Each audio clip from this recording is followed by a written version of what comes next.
చట్టాన్ని ఈ పరిస్థితుల్లో ఈరోజు మనం చేసే పరిస్థితి వచ్చింది అధ్యక్ష. అందుకే ఈ చట్టంలో మనం ఆడపిల్లలకి ఆస్తుల్లో సమానమైన హక్కు తీసుకొచ్చినాం. ఈరోజు కొడుకుకి కూతురికి తేడా లేదు, కొడుకైనా కూతురైనా సమానమే అనుకునే తల్లిదండ్రులను చూసినాం. తల్లిదండ్రులు చనిపోయినప్పుడు పెద్ద కొడుకు తలకొరివి పెడతారనే నానుడి మనకుంది. లేకపోతే కొడుకే తలకొరివి పెట్టాలని, కొడుకులు లేకపోతే దత్తత తీసుకునే సాంప్రదాయాన్ని మనం చూసినాం. తలకొరివి పెట్టడానికి మేము దత్తత తీసుకున్నాం అన్నోళ్ళను చూసినాం. ఈరోజు సమాజంలో మార్పు వచ్చింది. తల్లిదండ్రులు చచ్చిపోతే తలకొరివి కూతుర్లే పెడుతున్నారు. సమాజం వీటన్నిటిని వెల్కమ్ చేస్తుంది. ఈరోజు కుటుంబ వ్యవస్థ, కుటుంబ నియంత్రణ వ్యవస్థ రావడం వల్ల మేమిద్దరం మాకు ఒక్కరనే పరిస్థితి వచ్చింది. భార్యాభర్తలు ఇద్దరైతే ఇంతకుముందు ఇద్దరు లేక ముగ్గురు పిల్లలు అనేటోళ్ళు. అంతకంటే ముందు ఉమ్మడి కుటుంబాలు అత్యధికంగా సంతానం ఉండేది. ఎంత సంతానం ఉంటే అంత అదృష్టం అని భావించేటోళ్ళు, అంత ఆస్తి అని భావించేటోళ్ళు. ఈరోజు పెద్ద సంతానం వద్దు, చీకు చింత లేని కుటుంబం, మేమిద్దరం మాకు ఒక్కరనే పరిస్థితి నినాదాలు వచ్చినాయి అధ్యక్ష. మరి ఈరోజు ఒక్కరో ఇద్దరో ఉంటే, ఆడకూతురులే ఉంటే, ఆడకూతురులకు తల్లిదండ్రుల మీద ప్రేమ ఉన్నా, వాళ్ళకి ఏదైనా సాయం చేయాలని ఉన్నా, ఆడబిడ్డ పుట్టింటి నుంచి మెట్టినింటికి పోగానే అత్తగారి వాళ్ళు తల్లిదండ్రులకు ఏమాత్రం సాయం చేయడానికి అవకాశమే లేదు, అవకాశం ఇవ్వనే వద్దనే విధానం. కానీ తల్లిదండ్రుల నుంచి వచ్చే ఆస్తి మాత్రం మొత్తం అల్లుడో లేకపోతే అత్తగారులో మొత్తం తీసుకొని రమ్మని మాట్లాడే పరిస్థితులు మనం చూస్తున్నాం. ప్రజాప్రతినిధులుగా మనం కూడా ఈ పంచాయతీలు తెంచుతున్నాం. అందుకే ఈరోజు కుటుంబం అంటే కొడుకైనా బిడ్డ అయినా ఇద్దరు సమానమే. కొడుకుకు బిడ్డకు తేడా లేనప్పుడు, ఆస్తిలో అవకాశంలో సమానమైన హక్కులు ఉన్నప్పుడు, ఆడబిడ్డకు నిజంగా కొడుకుల కంటే కూడా ఆడబిడ్డలకు ఎక్కువ తల్లిదండ్రుల మీద అభిమానం, ప్రేమ ఉంటుంది. ఎక్కడున్నా కూడా వాళ్ళు కన్సర్న్ ఎక్స్ప్రెస్ చేస్తుంటారు. వాళ్ళ ఆరోగ్యమైన పరిస్థితి ఎట్లుంది, లేకపోతే వాళ్ళు తింటున్నారా తింటలేరా, సమయానికి మెడిసిన్స్ వేసుకుంటున్నారా లేదా, ఏదైనా ఇబ్బంది వచ్చిందంటే హాస్పిటల్లో చేరిందంటే మనం పోయినా పోకపోయినా మన సోదరి మనలే పోయి వాళ్ళతోని ఎక్కువ సమయం కేటాయించి, ఎంత వాళ్ళకి ఇష్టం ఉన్నా, కన్న తల్లిదండ్రుల మీద ఎంత ప్రేమ ఉన్నా, కట్టుకున్న వాళ్ళ ఒత్తిడి వల్ల వాళ్ళు ఉద్యోగస్తులైతే కూడా తల్లిదండ్రులకు కనీసం ఆసుపత్రి ఖర్చులకు కూడా చిల్లి గవ్వ ఖర్చు పెట్టని అనే పరిస్థితులు ఈరోజు మనం చూస్తున్నాం అధ్యక్ష. నెల నెల బతకడానికి అవసరమైన ఆర్థిక సహాయం చేయలేని పరిస్థితి. నిజంగా బిడ్డకి ఎంతో ప్రేమ ఉండి తల్లిదండ్రులకు ఏమి చెయ్యాలన్న కోరిక ఉన్నా ఈరోజు మెట్టింటి ఒత్తిడి వల్ల వాళ్ళు తల్లిదండ్రులను ఆదుకోలేని పరిస్థితి. ఇక్కడే మన ప్రభుత్వం ఆలోచన చేస్తుంది అధ్యక్ష.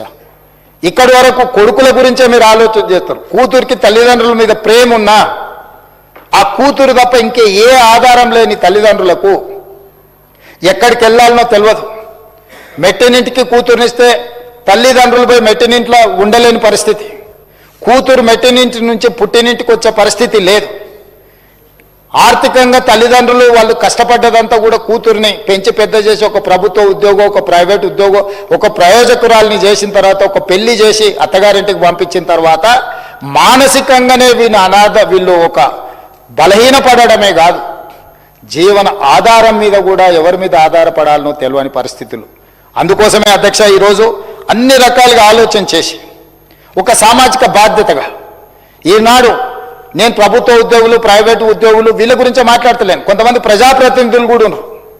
నాకు తెలిసి ఒక ప్రజాప్రతినిధి చాలా పైకి వచ్చిండు. వాళ్ళ తండ్రికి క్యాన్సర్ వస్తే అతను మంత్రిగా ఉండే, ఆ తండ్రిని కనీసం బజార్కి వెళ్ళి ఏమైనా పండ్లు కొనుక్కోవాలంటే కూడా తీసుకుపోయే పరిస్థితి లేదు. అతను పాపం నడుచుకుంటూ పోయి ఆయనకు కావాల్సినటువంటి ఫ్రూట్స్ ఇంట్లో భోజనం పెట్టక, భార్య భయానికి తండ్రి యోగక్షేమాలు కూడా కనుక్కునే పరిస్థితి కొడుకు లేకపోతే పాపం అతనే నడుచుకుంటూ పోయి ఆ పండు ఫలాలు తెచ్చుకొని ఆయన జీవితం ఆయన గడిపాను. నాకు తెలుసు. ఒకసారి అతను నడుచుకుంటూ రోడ్డు పక్కన నడుచుకుంటూ వెళ్తే నేను అటు నుంచి వెళ్తున్నా, ఆగిన. ఏం సంగతి, ఎందుకే మీరేమో నడుచుకుంటూ పోతుండ్రు, ఏంది, కొడుకు మంత్రి కదా, ఎవరో ఒకరు తీసుకెళ్ళి ఏమైనా కొనుక్కొస్తారు కదా అని. ఎందుకు లేని ఆయనని ఇబ్బంది పెట్టుడు, నాకు ఏదో నా పని నేను చేసుకుంటాను. ఈ మధ్య కాలంలో ఆ తండ్రి చనిపోయినప్పుడు మన వాళ్ళందరూ కూడా పోయి పరామర్శించి వచ్చిన మాజీ మంత్రిని. కానీ అతను తండ్రి పట్ల వ్యవహరించిన తీరు చాలామందికి తెలియదు. అట్లాంటి వాళ్ళు కూడా ఈ సమాజంలో ఉన్నారు ప్రజాప్రతినిధులలో. అందుకే ఈ చట్టం ప్రభుత్వ ప్రైవేటు ఉద్యోగులకే కాదు అధ్యక్ష, ప్రజాప్రతినిధులను కూడా ఈ చట్టం పరిధిలోకి తీసుకొచ్చిన. ప్రజాప్రతినిధులుగా గొప్ప గొప్ప ఉపన్యాసాలు ఇచ్చేటోళ్ళు కూడా కన్న తల్లిదండ్రుల పట్ల బాధ్యత నిర్వహించని వాళ్ళని కూడా నా కళ్ళతో చూసిన అధ్యక్ష. అందుకే ఈరోజు ఈ చట్టం ప్రజాప్రతినిధులతో పాటు, ప్రభుత్వ ఉద్యోగులతో పాటు, ప్రైవేటు ఉద్యోగులతో పాటు ఎవరెవరికైతే తల్లిదండ్రుల పిల్లలు ఉన్నారో, పిల్లలు స్వార్థం కోసం, స్వార్థంతో కూడుకున్న ఆలోచనతోని తల్లిదండ్రులను నిర్లక్ష్యం చేసినరో ఆ పిల్లలకు గుణపాఠం చెప్పడానికే ఈ చట్టం తెచ్చినాం అధ్యక్ష. ఒక కలెక్టర్ దగ్గర, ఒక ప్రభుత్వ అధికారి దగ్గర నా కొడుకు నన్ను సరిగ్గా చూసుకుంటలేడు అని ఒక అప్లికేషన్ పెట్టిందంటే ఆ వ్యక్తులను సమాజం అంతా బహిష్కరించాల్సిన అవసరం ఉంది అధ్యక్ష. తల్లిదండ్రులను చూసుకోనోడు ఈ సమాజంలో మనిషిగా జీవించడానికి కూడా అర్హత లేదు అధ్యక్ష. అట్లాంటి వాళ్ళని మనం అందరం సామాజిక బహిష్కరణ చేయడమే కాకుండా చట్ట పరిధిలోకి పట్టుకొచ్చి ఒక చట్టాన్ని, ఒక శాసనాన్ని చేసి ఈరోజు వాళ్ళను, ఆ తల్లిదండ్రులను కాపాడే బాధ్యత ఈ సభ మీద ఉన్నదని నేను భావిస్తున్నా అధ్యక్ష. మనం చదువుకున్న వాళ్ళం, విజ్ఞత ఉన్న వాళ్ళం, ప్రపంచంలో జరుగుతున్న పరిణామాల పట్ల అవగాహన ఉన్న వాళ్ళము.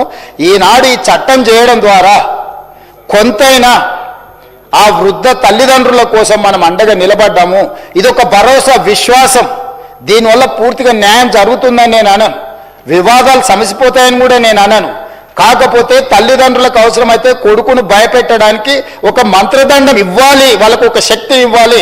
నా చేతిలో ఈ చట్టం ఉంది, స్పీకర్ గడ్డం ప్రసాద్ కుమార్ గారు అధ్యక్షతన ఈ చట్టం పాస్ అయింది, ఈ చట్టం ద్వారా నాకు కొంత హక్కు వచ్చింది, బాధ్యత లేని కొడుకును ఈ చట్టం ద్వారా అవసరం అనుకుంటే నియంత్రిస్తా అని ఆ వృద్ధ తల్లిదండ్రులకు ఒక నమ్మకం, విశ్వాసం, జీవితం చర్మాంకంలో ఒక నమ్మకం, విశ్వాసం కల్పించడానికి ఈరోజు ఈ చట్టాన్ని తీసుకొచ్చినాం అధ్యక్ష. మనందరం ఈ సభలో ఉన్న ప్రతి సభ్యుడు ఏదో ఒక సందర్భంలో ఈ సమస్యను చూసిన వాళ్ళమే, ఈ సమస్యను మనం ఏదో రకంగా పరిష్కరిద్దామని అనుకున్న వాళ్ళమే. దీనికి చట్టబద్ధత కల్పిస్తున్నాం. దయచేసి సభలో ఉన్న అందరు సభ్యులు, సభలో లేని సభ్యులకు కూడా నేను విజ్ఞప్తి చేస్తున్నా, బయట నుంచి అయినా మీరు మద్దతు ఇవ్వండి. ఇది సామాజిక బాధ్యతగా ఈ ప్రభుత్వం భావించి ఈ చట్టాన్ని తీసుకొచ్చింది.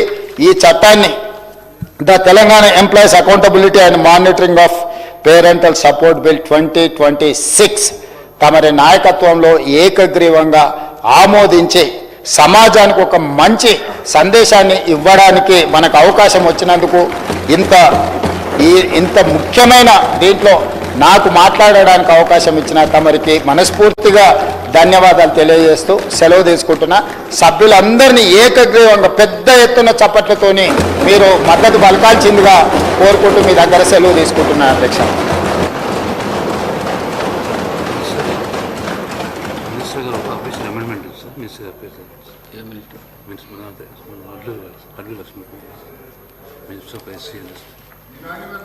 సార్